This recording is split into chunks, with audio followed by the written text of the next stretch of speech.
See, and Representative Tony Gonzales, the former Navy man, the highest ranking military member ever to serve. He's an E9. That guy Wall said he was an E9. He wasn't. Well, this guy says it's the right thing to do. You've got to bring peace and tranquility and law and order back to Washington, D.C. Gonzales also has the largest border district in this country. He says the stark difference between the Biden border and the Trump border will blow your mind. He's my guest on Unshaken and Unafraid with Joe Pags. Do me a favor and subscribe right now. It's our nation's capital. This is where we all should be able to go. Yes. It should be a reflection of the American spirit. And people that come and visit the United States, they should say like, oh, wow, not be living in fear of being attacked. This federalizing law enforcement to take back our nation's capital is up there. I mean, It's got to be in the top 5. One of the most brilliant things that he's done. This is when you know someone hates you. The DCCC, the Democrat arm, is running $350,000 in TV ads right now against me. This is Unshaken and Unafraid with Joe Pags. The federalization of the police in D.C., it's a horrible thing. How dare you want to cut down on crime? That's the dumbest thing. I've seen people on the left literally say, this is bad that Trump wants to stop crime. And I'm talking about all sorts of horrible assault, carjackings, murders, muggings, rapes. They arrested 100 people within 24 hours in D.C., and people are still complaining about it. Also, what about those Texas Dems that got up and took off? I've got a guy with me right now who is from the great state of Texas, the largest geographical district in the House of Representatives. His name is Tony Gonzales. First of all, Tony and I have been friends for a long time. Thanks for coming on today. Thanks for really having good to have you in studio. I want to do all that stuff that I just said, but let me start with how big your district is geographically. Yes. Do you know how many miles it is from side to side, from top to bottom? Yeah, I have over 800 miles of the southern border. When it's that big, you measure things in It's time. District 23. District right? 23 So you along look that Texas. up and see what it is. Yeah, along Texas. When it's that big, you measure in time. So it takes me 10 hours to get from one end. Wow. No one says miles. Wow. Everything's always, how long is it going to take you to get a place? So you live in the San Antonio area generally. To go to your district, you were just there a couple of days ago. Yesterday, actually. Yeah, nonstop. How long did it take to get there? How long did it take to get back? Literally 5 hours each way? I went to the middle part of the district, very remote part of the border. It took me 5 hours each way. I want to get in earnest how much of a challenge it's got to be the district, the guy that covers that district. Yeah. But I got to get into this D.C. police stuff. Yes. I have to do that.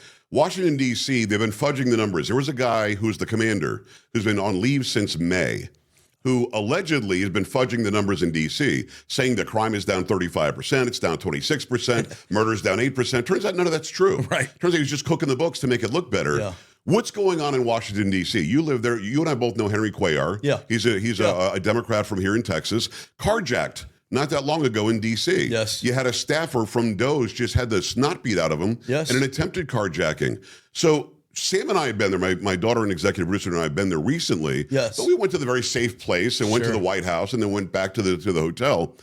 How bad is the crime like in the area that Henry Cuellar was carjacked? Is it just out of control? It's out of control, Pags. And you know what? It's not just one part of the city. It's the entire city. Right. President Trump has done a lot of things right in a very short period of time. This federalizing law enforcement to take back our nation's capital is up there. I mean, It's got to be in the top 5. One of the most brilliant things that he's done, because there is not a person who doesn't have a story. Yeah. My comms director, Alyssa, last month, someone got shot in her building. Oh, wow. My chief of staff, he came in, he looked tired one day, and I'm like, hey, did you have a rough night? He always goes to bed early and everything. He's like, yeah, there was a helicopter out all night, and so I couldn't get any sleep. Wow. So it's just, everyone has a story. It's complete. It's sad because it's our nation's capital. This is where we all should be able to go. Yes. It should be a reflection of the American spirit. And people that come and visit the United States, they should say like, oh, wow, not be living in fear of being attacked. And I want to make sure that I understand how it works. D.C. is unique in that the president can. Yes. And the Congress can. Yeah. You guys do have purview over the safety of that district. Yes. A lot of people want to make it a state, which would be ridiculous, just to get 2 more Democrat senators.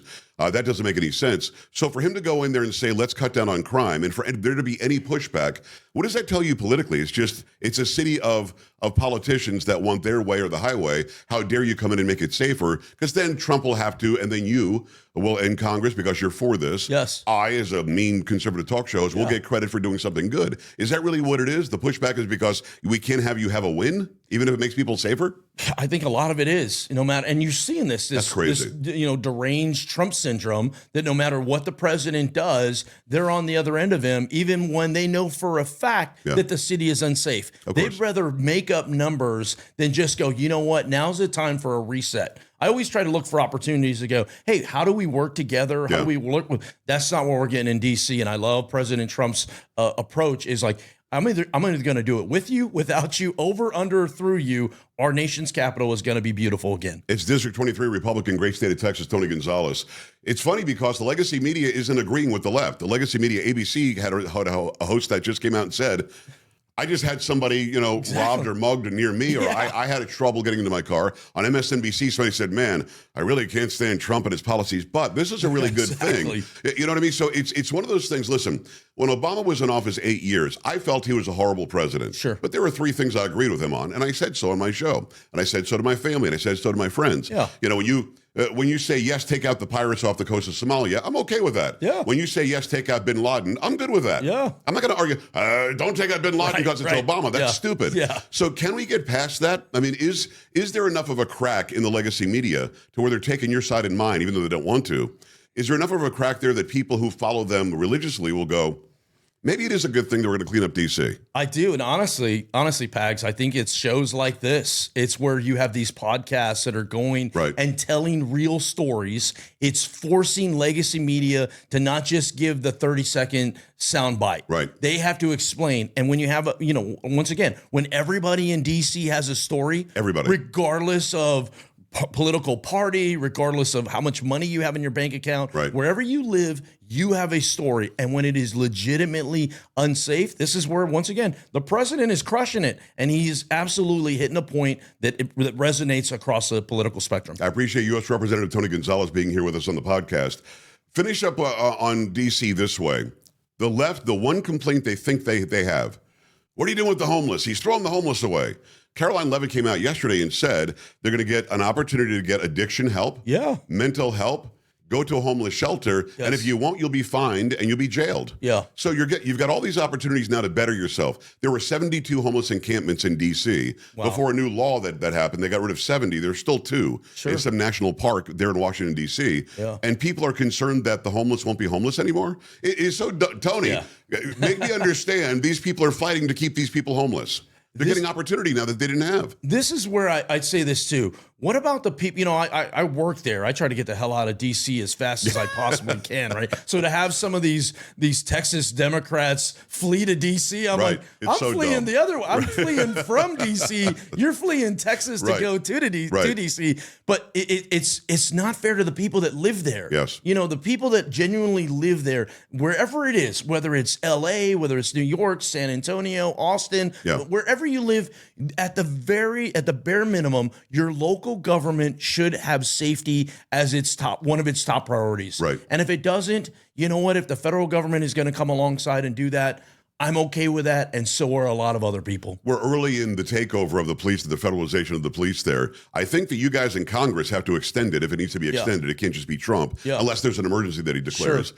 Do you think it has to be extended? Will this 30 days be enough to show the bad guys, knock it off? We'll come in and do this every time. What do you think is going to happen? I don't think 30 days is going to be enough. Okay. I'm all in for extending it. But you hit it on the head earlier. I mean, in a very short period of time, they've already proven results. 100 arrests. That's crazy. I mean, in just like a day. A day, you're going, it's working, right? So if it's things that work, I think you put more effort and energy towards. I dare Democrats, national Democrats, to come out and say the place isn't safe. It's bad politics. Yeah. But more importantly, the program is working. So I'm into extend it as long as we need to get our nation's capital back. Why not be Italy in the Second World War, where Italy said, those guys are winning, we're on their side now. Yeah. You know what I mean? We're on this, we're losing, we're really on the other side. Yeah, exactly. Why not, as a Democrat in D.C., why not say, holy mackerel, this is working. I'm glad the president did what I asked him to do. You know what I mean? I'm glad that I gave him the high sign. The crime was bad.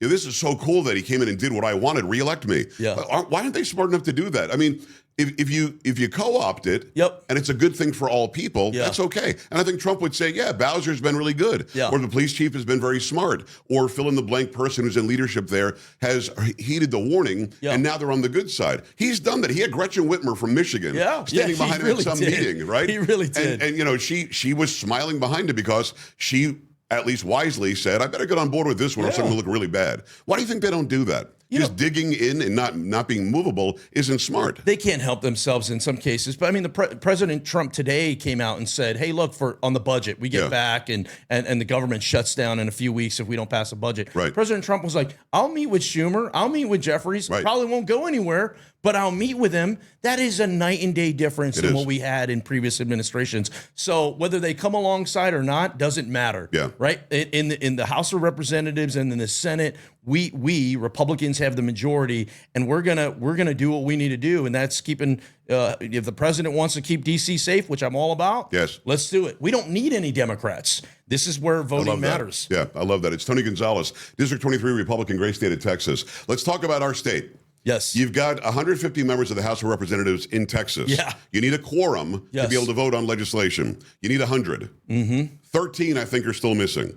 So I had Ken Paxton on yesterday, the AG of Texas, and he said, if I get to remove them, that changes the total number from 150 to 137. Yeah. And then I did the math on a calculator. I'm not that smart. You only need 92 or 93 votes to get things passed. You've got 96 now. Yeah. What's likely to happen with that? The Dems are not going to win. No. My biggest problem, Tony, is that they did this in 2001 or 2021. When they came back, there was no punishment. They didn't have to pay the fines. That's right. There was no kicking you off of a committee. That's right. And you've got Democrats running committees in a Republican legislature Exactly. here. Doesn't make any sense. So they passed in the Senate the other day by 21 to 9, something like that. They passed it the other day to get redistricting done, which has to get done. We'll talk about that in earnest in a second. Yeah. The House, they can't vote on it yet because they don't have a quorum. Sure. Do you think they should be removed from office for dereliction of duty? Do you think they should have to pay the $500 a day fine? Can you explain why the hell they're in Chicago and Massachusetts and New York and L.A.? What's going on with this? Yes, they should be removed. They're elected to serve their constituents.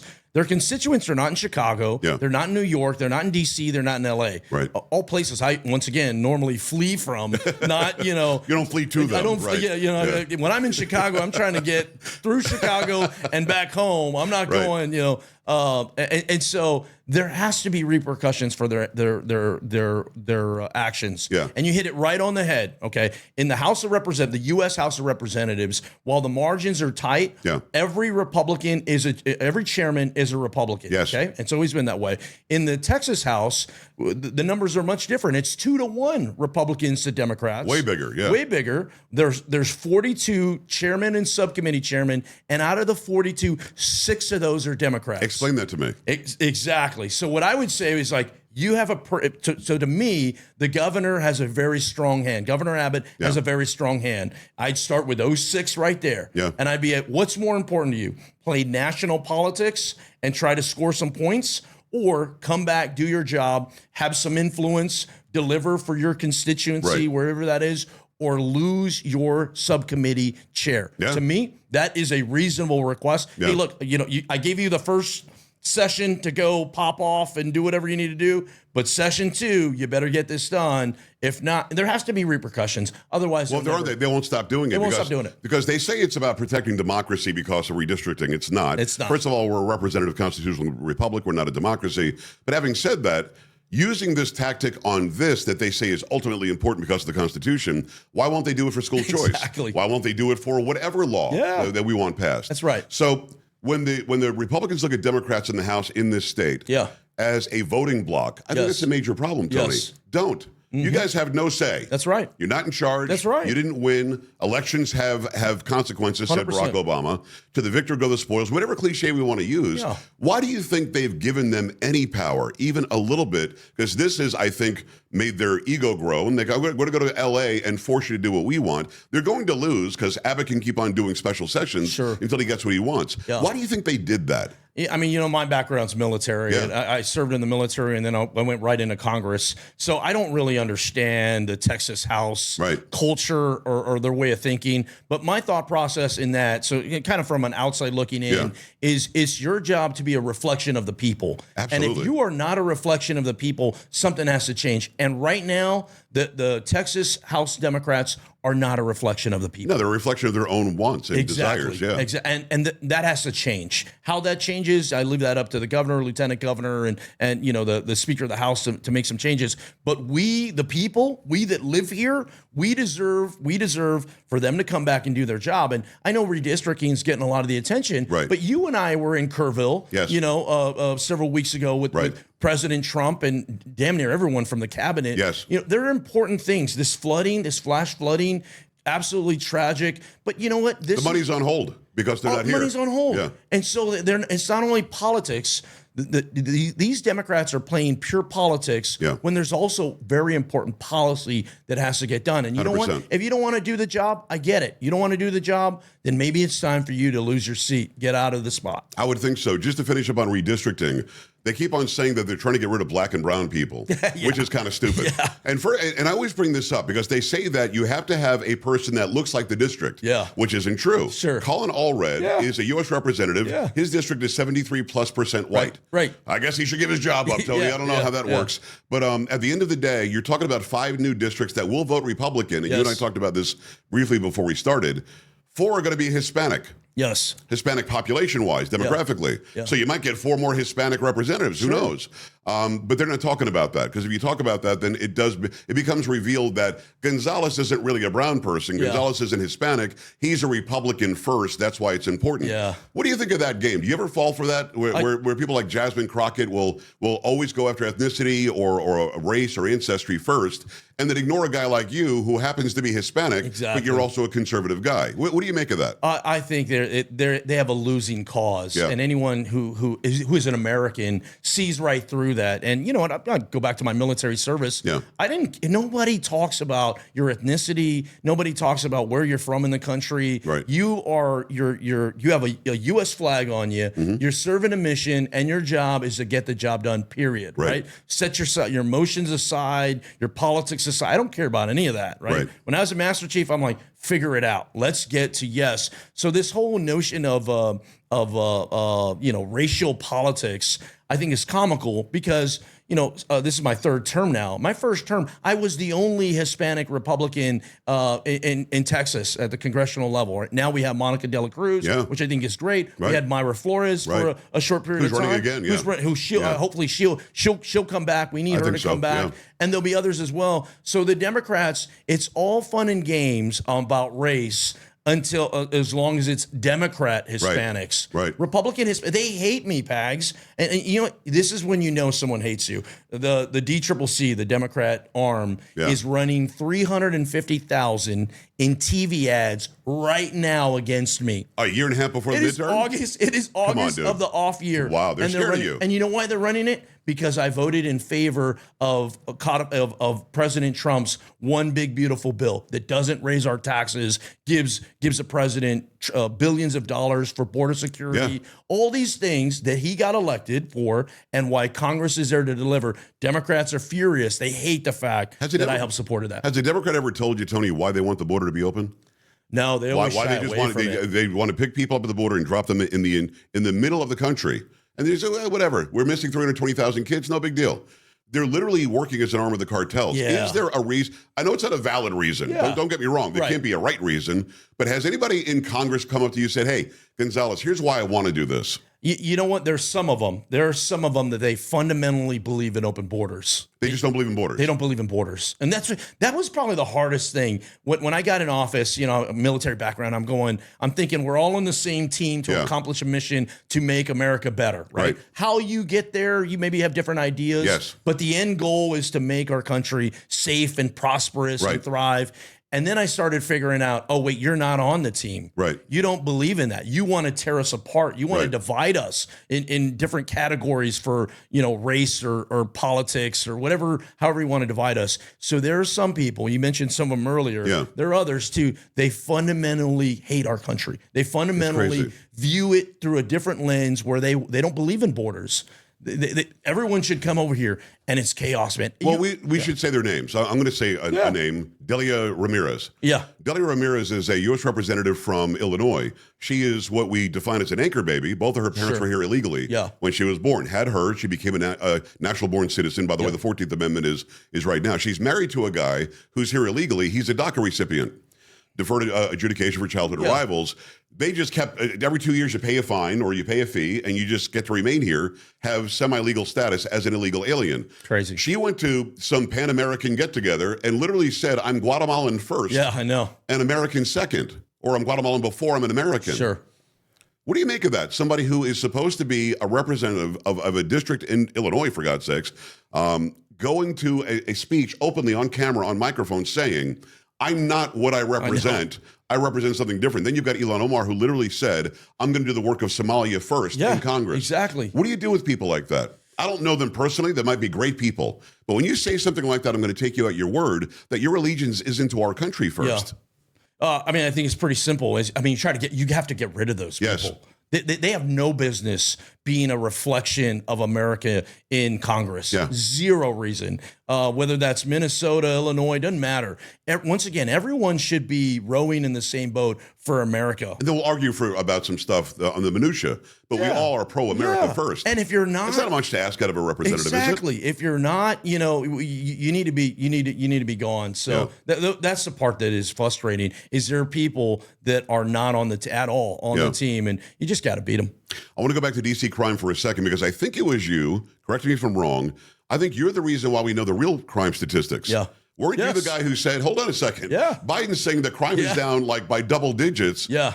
Let me ask the FBI or whoever it is that actually counts this stuff. Yes. And then you released it before the election in 24. Yes. And I think I had you on. I was like, you did. Tony, you did that? Yeah. So what was that? Were they cooking the books? Are they changing the definition? Like, I know that this commander who's on leave now in DC, the allegation is that he would show up to a carjacking. And he would ask the officers who responded, what happened here? They'd say a carjacking. Yeah. He would say, call it simple assault. Wow. That they would write it up as simple, not a felony, not a big deal. Crime just went down after a carjacking. So what was the situation where you got the real numbers, Tony? There are so many patriots serving our country as well, right? And they're not, I'm not talking politics. They're not, they don't really, they're not political. They're servants of the country. They've done great work. And so I've sought out those people to find them and go, hey, look, I get the politics. Let's put that aside. Yeah. All I'm trying to get to is to keep our country safe from terrorism and threats and all these different things. And so I sat down and I asked, hey, how many convicted criminal illegal aliens are loose in our country? Not what do we think? And we had no idea before you got this number. No idea. And this was under the Biden administration in the thick of the election. I get what I'm asking. I'm not asking to score political points. That was not my intention. My intention was to go, give us the facts so we can solve the problem, right? And I built this relationship out with the then ICE director. Right. And he goes, if I give you the numbers, Tony, your jaw will drop. I'm like, what are we talking?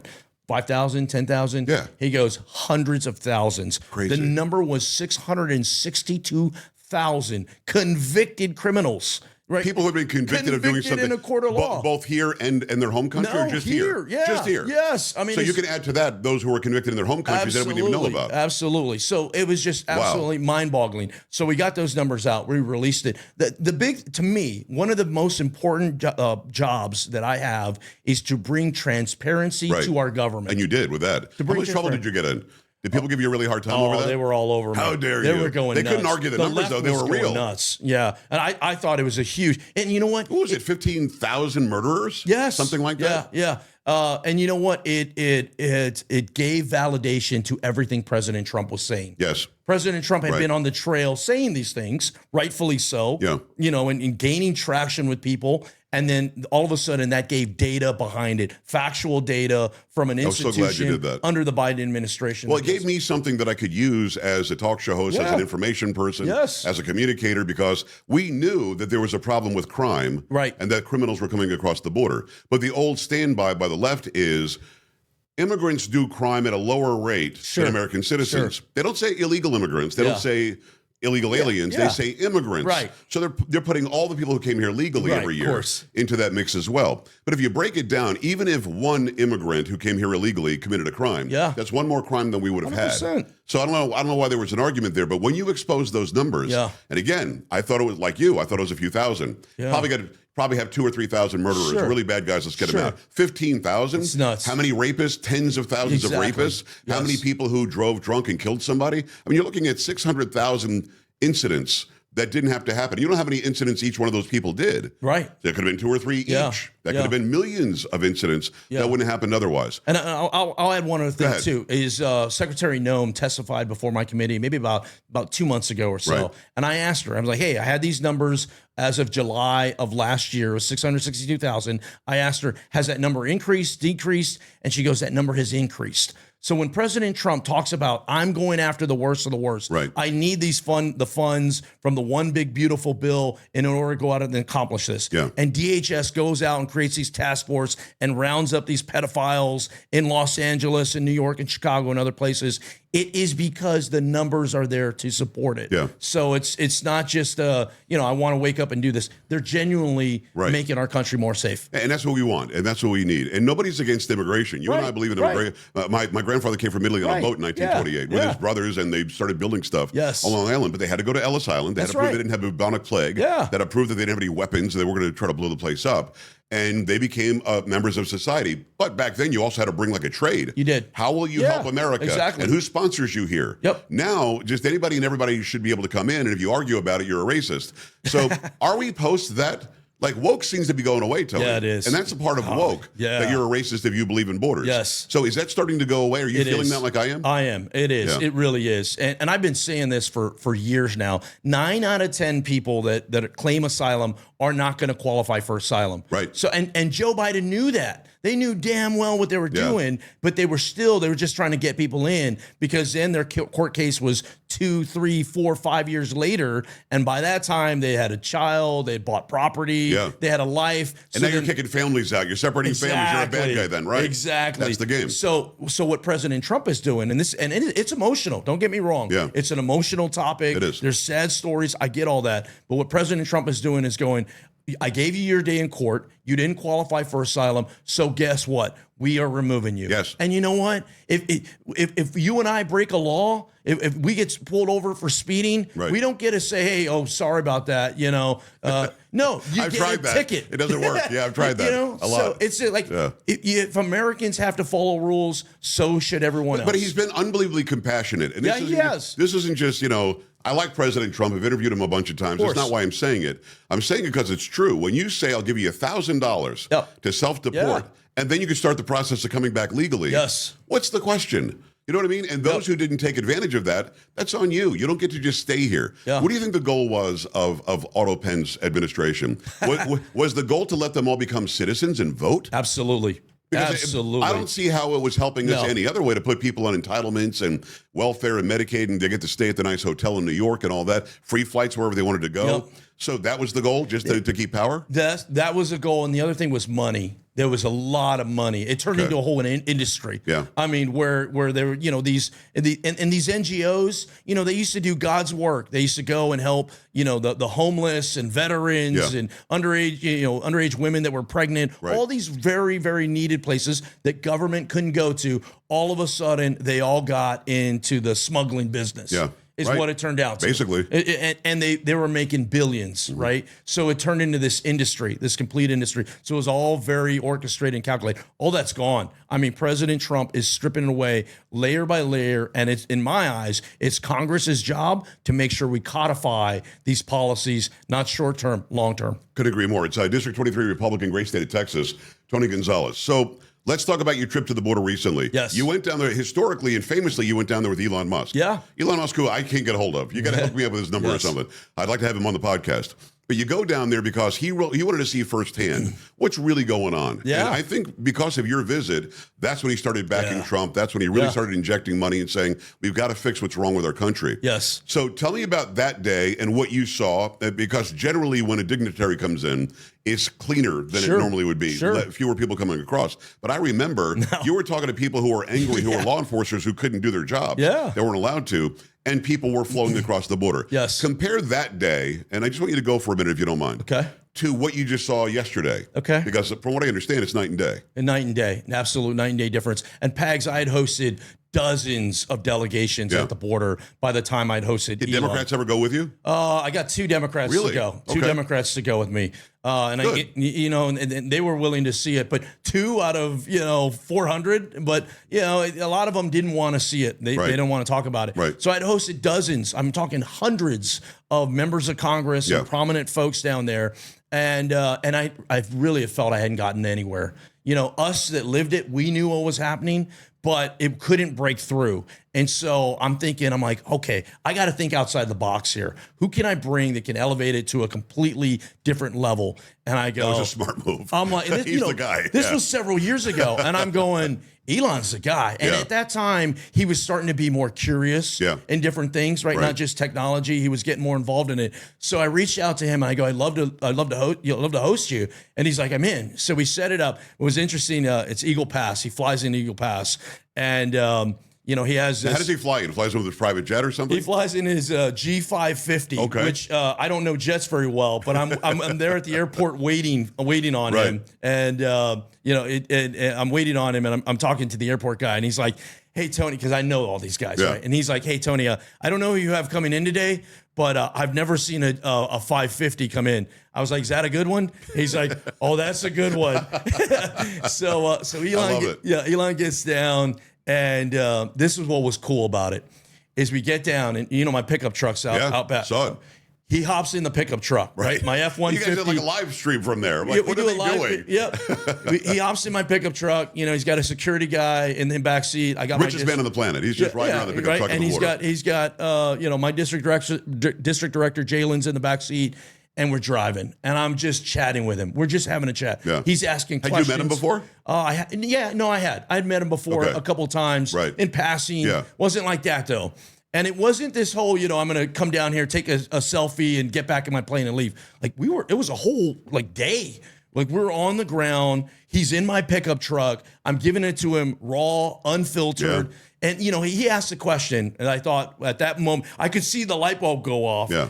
He asked a question. He goes, I'm like, Elon, thousands of people are coming over a day in this area alone, just in this area.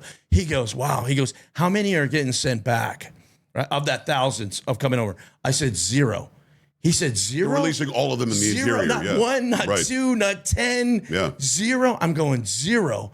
And he goes, this is madness. I'll never forget. He used the term madness, and that's exactly it. What I loved about it, too, is we get to we did a bunch of things. But one of the things that I did, too, is I go, you know what? This isn't going to be the Tony Gonzales show. I go, you know what? I'm gonna put you in front of sheriffs, mayors, commissioners, the people that live there. And you know what, Pags? He didn't know that. No one else knew it either. But 2 of them were Republicans, and 2 of them were Democrats. Right.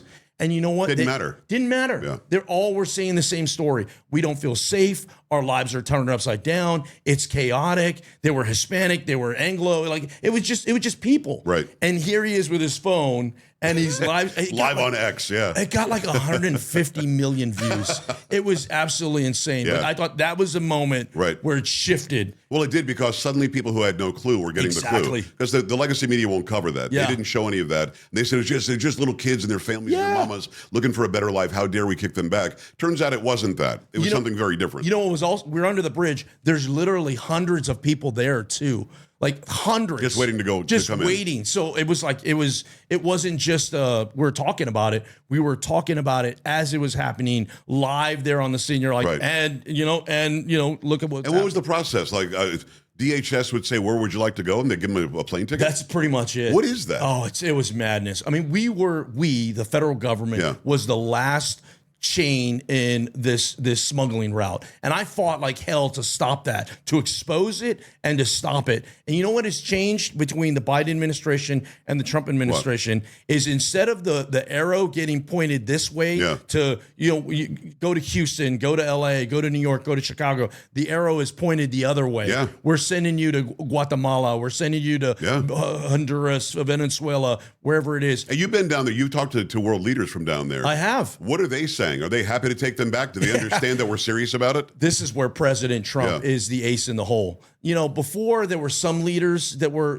wanting to play ball, but there were a lot of leaders that, under Biden, they could do whatever the hell they wanted. No one would bother them. They would. He would never challenge them. Under President Trump, it's a complete reset. And you know what? Marco Rubio is doing great work. He's been pushing hard. Yeah. Secretary Noem, she just got back from a swing with Central and South American heads of state. So we're basically putting the screws to them. Did you know Marco Rubio had all that in him? I got to tell you, I've been a fan of Marco Rubio for a long time. I think he's a very good senator. I grew up in South Florida. Yeah. I get who he is. Sure. I've got relatives that are from Cuba directly. Yes. So I get his heritage. Yeah. I didn't know he was this guy. I'm like, holy mackerel, this guy ain't playing. I don't know if you knew. I used to work for Marco Rubio. Did not know that. Yeah. So he's always been this guy? He's always been this guy.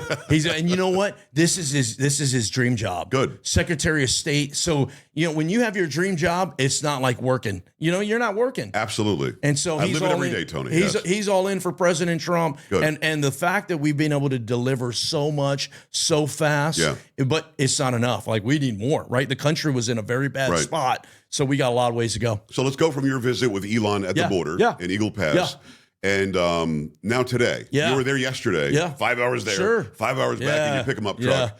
And you jumped in a helicopter? I did. So you're in the helicopter and you're seeing what's below. I'm guessing you saw what was happening 2-3 years ago. Absolutely. Compare and contrast. How is it different? It's just our lives are back. Yeah. We have gotten our lives back. So a big shout out to Texas DPS and Sheriff Thad Cleveland. Okay. The four of us went up in the helicopter. A couple of the DPS pilots, Jimmy and Chavez, were great, right? Cool. And these guys know it's like a cop on a beat. Yeah. They know every nook and cranny of the place. And we're going. Like if somebody were hiding in a bush or something. Yeah, I mean, we're literally going. This is the Reagan Canyon. Canyon. This is the red house where the catfish, bite really well in the spring. I mean, they know every damn thing. That's cool. And to be able to see it, and they're going, right here on this ridge. I'll share some videos with you and pictures. Please. They go right there on this ridge. There used to be hundreds of people because there were like several roads that kind of intersect. Hundreds of people that would stage there. You look at it today, zero. Nothing. A soul out there. And the part people don't understand, this is remote areas. And by the way, let me just stop you. By the way, for those watching and listening who are against a secure border, shut up. Because what Tony's saying now is actually humane for those who are being trafficked. You don't want little kids and women. No. First of all, there are rape trees on the Mexican side. Sure. They're all being sexually abused. And then, all right, have at it. You're in the United States now. Goodbye. If they die in the desert, they don't care. If they die in the river, they don't care. Right. They got their money. Yes. It really is. I mean, there's another part of this that we don't talk about enough. It is way more humane to say do it legally. You'll have a path and you'll be safe when you come here. But go ahead. So there's nobody hiding. There's nobody dying in the desert right now. No, the part people don't understand is it takes. Let's say someone wants to come over illegally. On the Mexican side, and I'm talking, these are cliffs. This isn't, we wouldn't make it. It's really rugged. It's very rugged terrain. Well, you might. I probably wouldn't make it. But very, very rugged terrain. Yeah. Well, on the Mexican, to get to the Mexican-U.S. border, it takes them 2 days of tracking through that. Wow. So 2 days before, now they're just at the border. Well, it takes them another day to get from the border to the nearest highway, if you will. So at least 3 days. 3 days of intense hiking and skating. And the cartel doesn't care because they've got their money. If you twist an ankle, if you get dehydrated, you get left behind. Wow. And so thousands of families lost their loved ones along the way. So the humane part about it is Democrats caused more deaths under the Biden administration than Trump ever will. Yeah. Trump is saving lives by essentially saying we're not going to allow the cartel to be able to control this. Agreed. It's Tony Gonzales, District 23 Republican, great state of Texas, the largest geographical, although there's an anaconda-looking district in Illinois that might be pretty low. They went around 18 districts to make it a Democrat district to get all the populace in there. But it's the largest geographical district, and I really appreciate you telling us the inside story.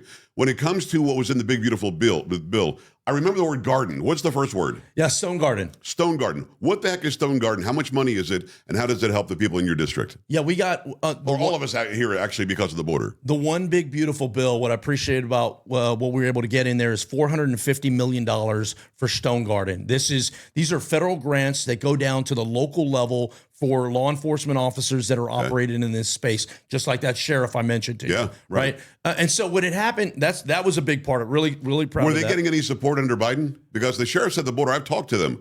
They didn't hear from the Biden administration at all. They were getting very little support. Yeah, right. And where a lot of the support was coming from was Operation Lone Star. And that's where the Governor Abbott, was filling the vacancy. Yeah. So what was also in the one big, beautiful bill was we reimbursed the state $10 billion. Oh, good.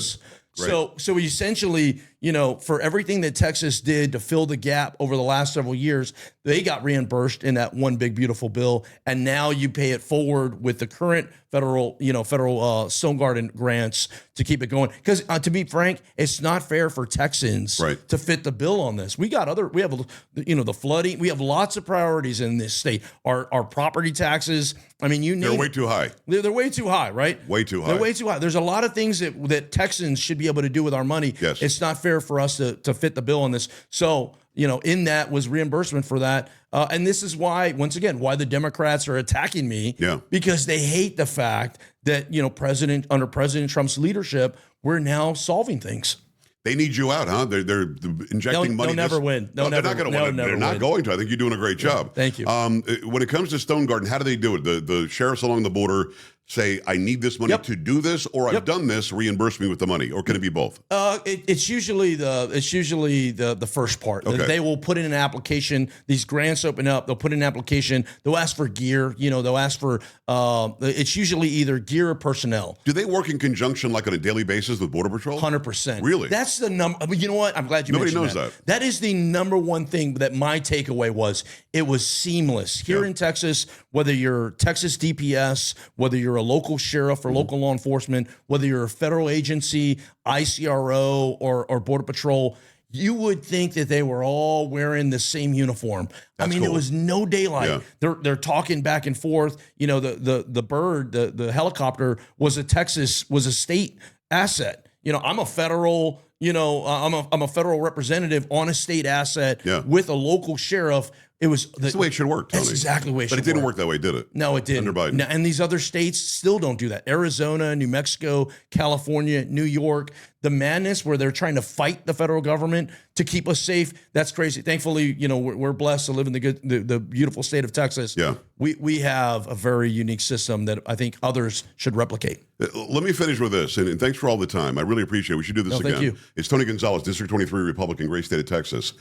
ICE, I think, had 10,000 jobs available. Yeah. 100,000 people applied. Yes. You got Dean Cain, Superman, is now part of ICE. Yes. And he's out there, on the PR tour. I know that the Border Patrol agents, because you told me, and I talked to some of them and some of their families, had horrible morale under AutoPen. Yes. Where's the morale now? Do they feel good they can do their jobs now, Tony? They do. They do. And it's exciting. And the patriotism is through the roof. And I'll give you a very specific example. In Uvalde, there's a checkpoint there. And I had met with Jason Owens. He used to be the Border Patrol chief. Okay. And I had asked him, hey, this was during the Biden administration. Yeah. I go, if there's one thing I could do for you, what would it be, Jason? He goes, you know what? Can you help me rename this checkpoint in Uvalde? I'm like, that's what you want? He goes, you don't understand. This agent lost his life in the line of duty. Oh, wow. And so many agents feel as if they've been forgotten. Right. Yeah. And he goes, I don't want, this was, years ago. I want everyone to realize whether they're serving now, served before, or going to serve in the future. I want them to know honor first, and we will always have that back. You know what? We got that done. We got that bill done. We got it signed. That checkpoint is now the James R. Dominguez checkpoint in there. I want to give you something before we leave. Okay. I'm a military guy. You are, yeah. Right. I retired a Navy Master Chief, highest enlisted rank. Tim Walz was higher than you, wasn't he? Stop. Now you're We've already dealt with that. No, he wasn't. Walz was lying. Walz was at 8. You were 9. Go ahead. Sorry. You're going to get me going here, man. So I'm a Master Chief. I'm very proud of this. I'm super stingy with these coins. So this is my congressional coin. Wow. On the front has my congressional heritage. Amazing. Serve our district, 29 stars to represent the counties I represent. And on the back is my Navy heritage. So I love that. Thank you for being part of exposing, the legacy media, but also just giving people a voice to share the truth. So Tony, thanks a million. Brother. Yeah. Holy mackerel, this is amazing. Sam, can we get a shot of that? Look at that. I mean, that's amazing. I'll zoom in later. Don't worry about it. I think we got a shot of that. Tony, holy mackerel, I can't thank you enough. I mean, first of all, it's the biggest coin I've ever gotten. I always say it's a secondary weapon. If something goes down, wants to mess with me. Gonzales has me covered. You got Gonzales' his anchor and 2 stars. How does it work to get these? Because you said you're stingy with them. Yeah. So I'm super honored. Yeah. But I mean, it's so ornate and so beautiful. Do you decide exactly what will go into it? Absolutely. Everything has meaning to it. Wow, that is so amazing. that star and anchors, that was my rank. I was a Master Chief. Right. And there's meaning in everything of it. And you know what? Being a public servant, a lot of times you're frustrated with the system just like everyone else. Right. And sometimes there's things you can't do. And so to me, my coin is something that I can offer as a sense of respect and gratefulness. And I give it out to those that I think are worthy. So thanks you again. Yes, I really appreciate everything that you do. Thank you. This is amazing. We'll get a close-up shot of it later. We'll put it into the actual podcast as well. Thanks for all you do for the district. What I like about you, and I like a lot of things about you, but what I like about you as an interviewer is that you and I have actually butted heads a couple of times. Yeah. And it was never really a problem. No. We would talk it out. We would have you on the show a million different times. And I think that's what makes it better because I have a better understanding of where you're coming from. And I think you get where I'm coming from. Totally. From the audience aspect, I listen to what they say. Yes. I like that about a U.S. representative. Many people that I've had on are very, very stuck to their script. They don't want to go off the script. No Democrat will come on. No, I to be believe honest it. with you. Because I'd love to have some of them on. Yeah. But at the end of the day, if you're a person that'll listen to a doofus like me, I know that you're listening to the people in your district. 100%. And I know that those people can rely on what it is that you're doing. That's why they're spending all this money to try to get rid of you. Yeah. And we'll do all we can to make sure they don't get rid of you. Because I think you're doing a great job there.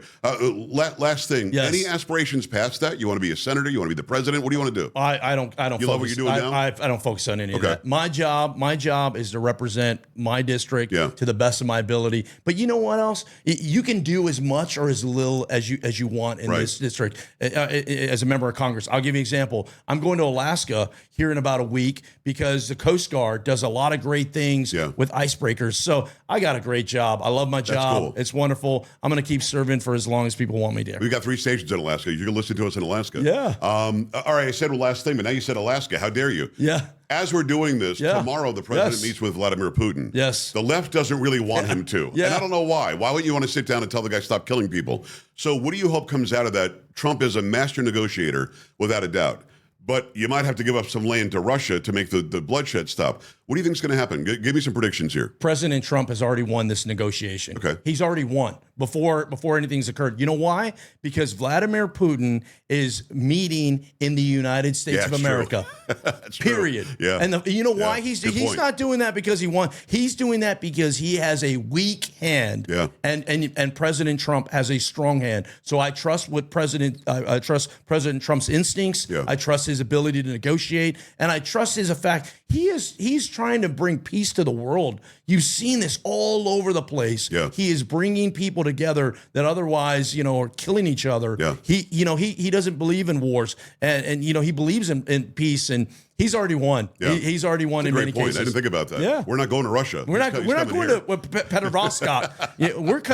He's coming to he's coming to Anchorage. Yeah. So I love that. we got the high ground here. Tony, thanks a million. It's District 23 Republican, the great state of Texas.